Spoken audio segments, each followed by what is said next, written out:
আমি একটা real fact share করছি, মন দিয়ে শুনবেন। একজন ইনভেস্টর, মিউচুয়াল ফান্ড স্কিমে ইনভেস্টমেন্ট করার আগে না 3 থেকে 4 জন বা 5 জন বন্ধু বা ফ্যামিলি ফ্রেন্ডসকে জিজ্ঞেস করে কোন ফান্ডটা বেস্ট, কোন ফান্ডে ইনভেস্টমেন্ট করব। তারপর গুগলে গিয়ে ভেরিফাই করে লাস্ট 3 ইয়ার্স, 2 ইয়ার্স আর 1 ইয়ারের রিটার্ন কত দিয়েছে। তারপর ডিসাইড করে চলো এইবার বেস্ট ফান্ড পেয়ে গেছি, এবার ইনভেস্টমেন্ট করব। কিন্তু প্রবলেমটা কোথায় হয় জানেন? ইনভেস্টমেন্ট করার পর যেই দিনকে ইনভেস্টমেন্ট করলো তারপর দিন থেকে চেক করা চালু করলো আমার টাকা কত টাকা বাড়লো। একটা কথা বলুন তো, ফান্ডের পারফরমেন্স আমাদের হাতে? একদম না। কার হাতে? ফান্ড ম্যানেজারের হাতে। আমাদের হাতে নেই। তো আমাদের হাতে নেই, কিন্তু আমরা কি করে প্রতিদিন ফান্ডকে চেক করি? এইভাবে চেক করতে করতে 1 বছর, 2 বছর, 3 বছর কেটে যায়। তারপর ভাবি অনেক পেশেন্স হয়ে গেল, ভালো রিটার্ন দিচ্ছে না। সেই সময় হতে পারে মার্কেট একটু কারেক্ট করলো, ভয়ে টাকা বের করে নিই বা এসআইপিকে স্টপ করে দিই। তারপর জ্ঞান দিই সবাইকে, মিউচুয়াল ফান্ড ভালো না, মিউচুয়াল ফান্ড ইনভেস্টমেন্ট করো না।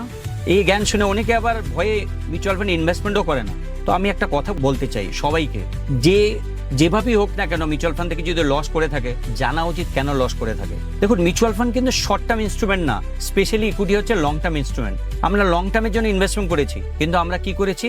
আমরা প্রসেসকে ফলো করিনি, আমরা সিস্টেমকে ফলো করিনি। তো সেই কারণের জন্য আমরা ওয়েলথ ক্রিয়েট করতে পারিনি। কিন্তু আমি সবাইকে বলে বেড়াচ্ছি মিউচুয়াল ফান্ড ভালো না, মিউচুয়াল ফান্ড ইনভেস্টমেন্ট করো না, অ্যান্ড সেই কারণে অনেকে এই কথা শুনে মিউচুয়াল ফান্ডে ইনভেস্টমেন্ট করে না। তো একটা কথা মনে রাখবেন, scheme selection easy, SIP start করা আরো ইজি, কিন্তু সেই এসআইপি কে ধরে রাখা 10-15 বছরের জন্য সব থেকে বড় টাফ।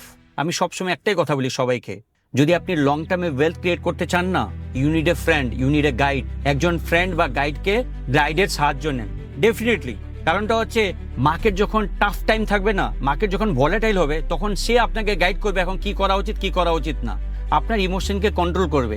তো আমি একটাই কথা বলবো, invest with MFD or SEBI register investment adviser, যদি আপনি সত্যিকারে ওয়েলথ ক্রিয়েট করতে চান। Mutual fund investments are subject to market risks. Read all scheme related documents carefully.